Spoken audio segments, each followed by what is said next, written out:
In my video entitled The Meaning of Neptune, I mentioned the keywords associated with Neptune. I also said, like every astrologer does, that Neptune got its character from the events that were happening in the West at the time of its discovery. And I think it's likely that some organizing principle in the collective mind guided that process. Neptune was discovered in 1847, and it's made a little more than one transit around the zodiac since then. The keywords I am going to use have held for over a century and a half. Words that correlate with Neptune are polarization, idealism, dreams, paradox, illusion, dissolution, distortion, spirituality, unification, institutions, illness, healing, cleansing, compassion, conscience, incarceration, deliverance, redemption, service, and finally, hauntings. These came from what was happening at the time, yes, but I want to go into exactly what was happening. Of course, we start with a problem. Just as it's impossible to separate a single wave from the sea, it's difficult to lift events out of the time in which they occur. And you can't pinpoint precisely when the infusion of history into the character of a planet begins and ends. I'm going to use what I consider the right era, a few decades prior to the planet's discovery and a few decades after. If we comb this period, we find all the facets of Neptune.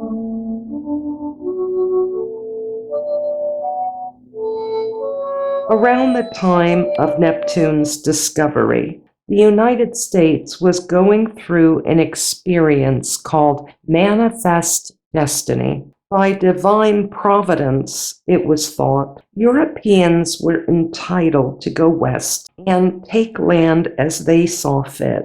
There was an endless stretch of it, more land than anyone had ever seen. It was like an ocean of land, pristine, untouched, and who knows the untold fortunes that might lie in the earth if someone decided to dig. Sometimes these settlers took the land, sometimes it was given free, and sometimes they fought for it. Manifest destiny embodies Neptune's tendency to act like a blob and consume all it sees. Its belief in the divine and its ability to hold on to a dream. During this 15-year period, you see Neptune expressing itself through the people crossing the plains, on horseback, in wagons, on foot. These individuals were channels for Neptune. You see, this planet has a deep, unconscious, collective nature. In other words, it has a dream and a drive, a light side and a dark side, and unwittingly, humans become conduits for its energy. We go about creating events on Earth so that they line up with Neptune symbolism. were like little flutes through which the sea god plays his tune. Those wagon trains symbolized this planet's tendency to be collective, to share ideals, to share fervor, even sometimes to share hysteria. Of course, where there are ideals, there are always disappointments. A lot of little towns were made by people who failed. The wagon wheels broke too many times, the rest of the party died, or maybe Native Americans begged to differ about whose land it really was. Both the hope and the disappointment of Neptune came out most directly in the saga of the gold rush. This was the quintessential Neptune occurrence, a madness, a mania, a deep desire propelled by something unbelievable. Quixotic or escapist ideas about searching for one kind of paradise or another is considered part of Neptune's dark side. It's why Neptune is associated with drunkenness, too. A few struck it rich in the gold rush, yes. Most, however, were scammed or just deflated due to pan after pan of pebbles. But Neptune always flows, never stays static. And so something rose out of those dashed hopes, as it always does when Neptune is involved. San Francisco and the Old West. Those settlements turned out to be very important in a war that unified a broken country, making it all one thing, all free, cleansed of evil, redeemed. Neptune became associated with unification of the broken, redemption, and cleansing. This was also an era of spiritualism. That means the entertaining aspect of the spiritual, crystal balls, seances, and women with turbans on their heads who communicated with the great beyond. But Neptune brought in a more serious take on the divine as well. It was seen as a spiritual powerhouse from the first. A religious revival was burning through the country, the Quakers, the Shakers, the United Communities. At first, these people were considered fringe, but their numbers grew. This kind of energy, this catchy miasma that floats through the air, is still a major part of Neptune's character. It was a lot like Western expansion, only it took place in the mind and heart. This is one of the places that Neptune got a reputation for both openness and a tendency to go to the edge. These sects became abolitionists or anti-slavery proponents. Neptune was linked to complicated issues like religion, subjectivity, bias, and changeability. The reading of Christian doctrine backed abolitionism, and over a short period of time, they went further. As a collective, these sects said that slavery was a sin, and that sin needed to be cleansed from the world. So the nature of Neptune included the desire for cleansing and healing and the need for redemption. We still see the nature of Neptune as sensitive and serving. The movement I am talking about here actually became transcendental. The energy of this part of society was rising above base ego needs. Here, Neptune manifested both love and mysticism. However, this mysticism brought another manifestation of Neptune, the most difficult part of this planet, and that is paradox. What was the paradox. All of the uniting that was going on in the North among spiritually motivated abolitionists caused the same amount of uniting to go on among pro-slavery advocates in the South. The result? The uniting was causing a deeper and deeper divide in America. Unification created mortal enemies. Is the abolitionist movement the reason Neptune became the planet of compassion and conscience? There were actually quite a few compassionate movements going on that all fed into abolitionism. Now we see the softer side of Neptune, a place where idealism and feeling and sensitivity and flow come together. Compassion, in fact, was sweeping the Western world. There was the women's suffrage movement. That was the right to vote, the right to participate in society. The first animal rights organizations finally surfaced. The first child welfare agency, the movement toward compulsory education, was now coming to fruition, first in Massachusetts, and then one state after the next for decades. Just how was that compassionate? Well, a lot of the push for compulsory ed was to get children out of their 12-hour shifts on the factory floors and get them into a childhood.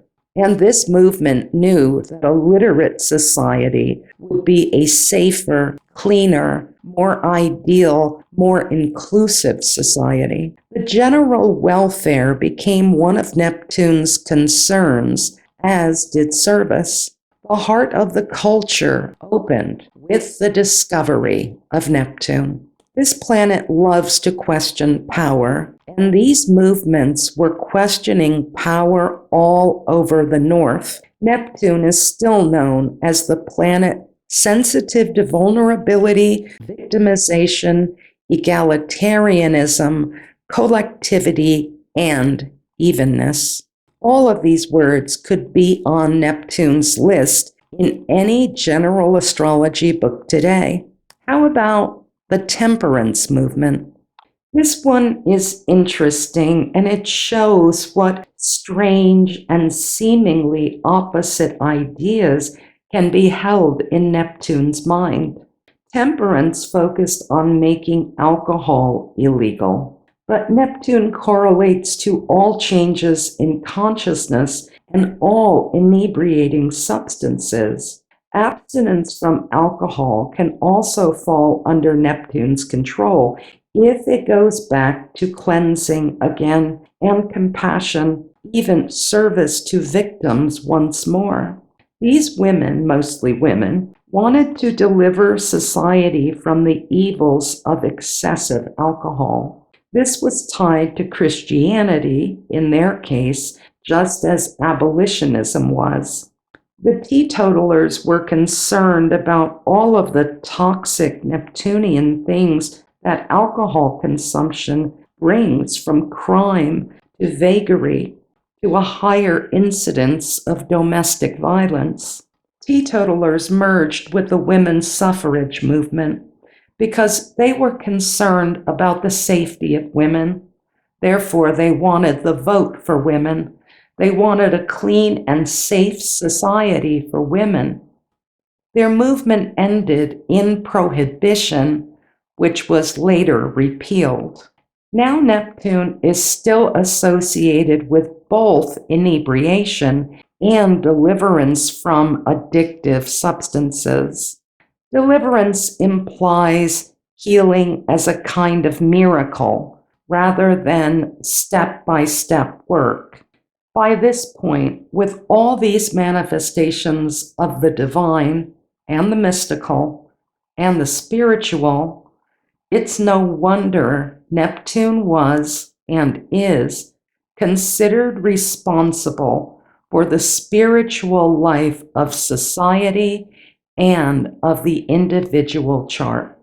This was also a time in history when the arts had a major effect on the belief system of the Western world. In art and writing, the compassionate movement was called the Romantic movement. Romanticism was characterized by its emphasis on emotion, idealism, and suspicion of the establishment.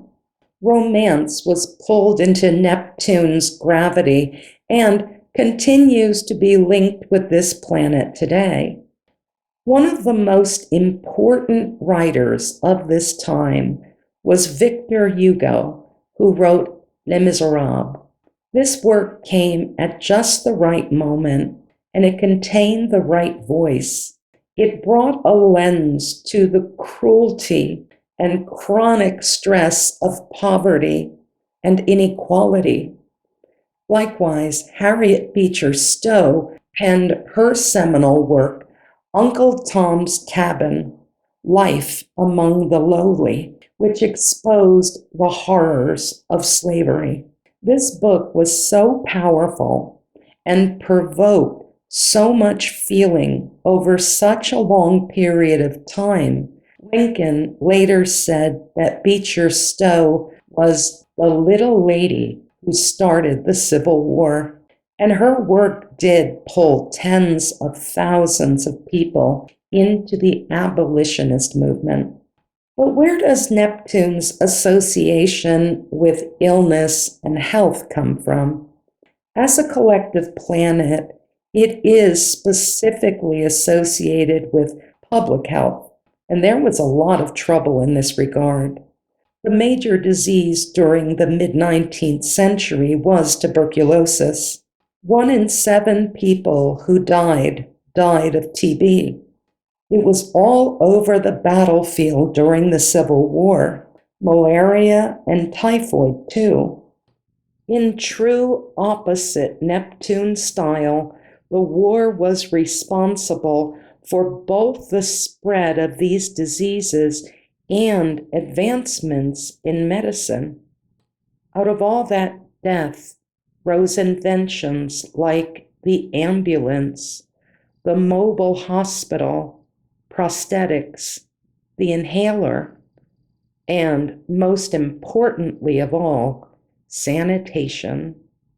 Neptune cleaned up during this era in every way.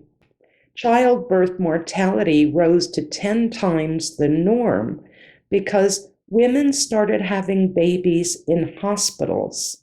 Most of these deaths were because the doctors gave them sepsis with dirty instruments and dirty hands.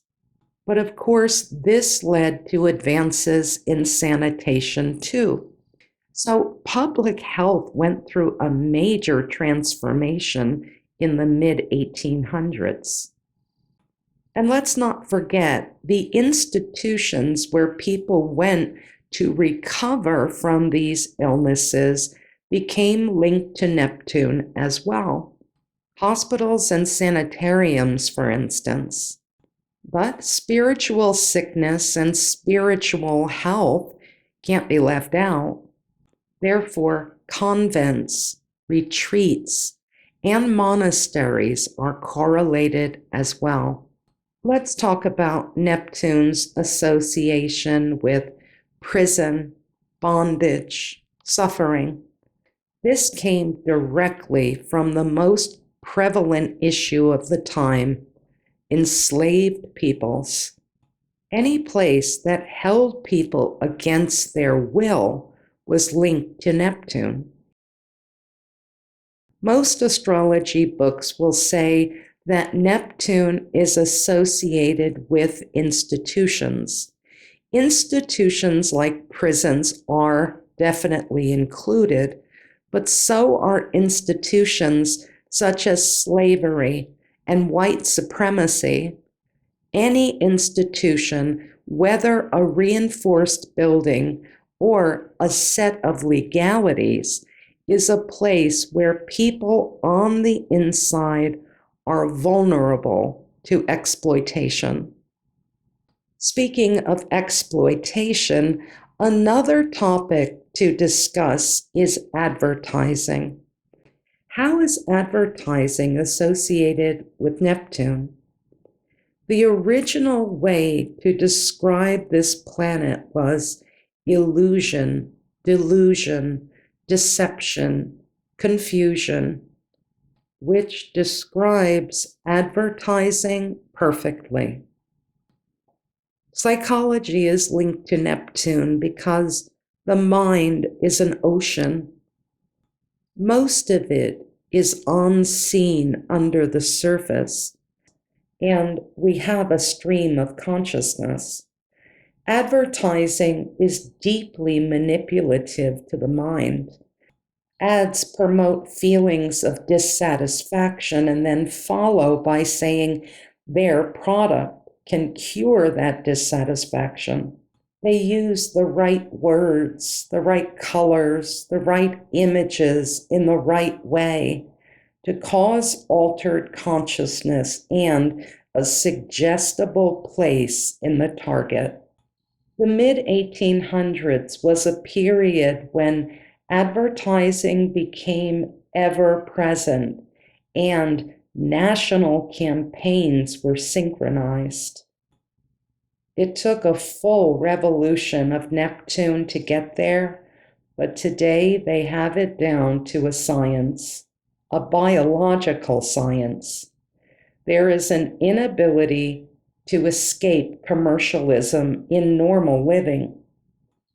It wouldn't be wrong to say that in an abstract way, we're enslaved by it, and they'll keep using it as long as there is still something to extract from us.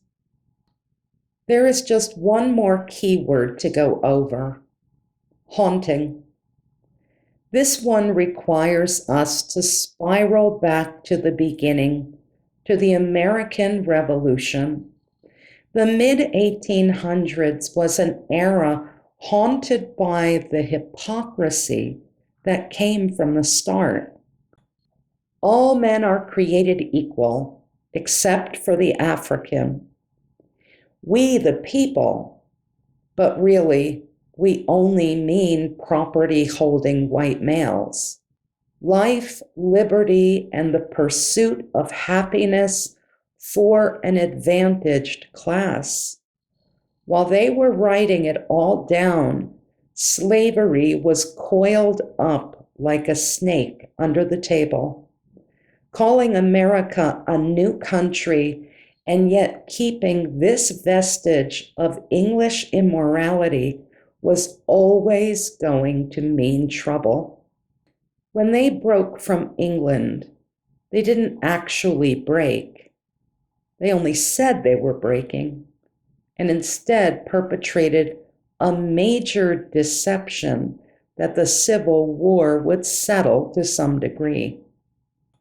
Neptune's nature is what it is because it soaked up American history.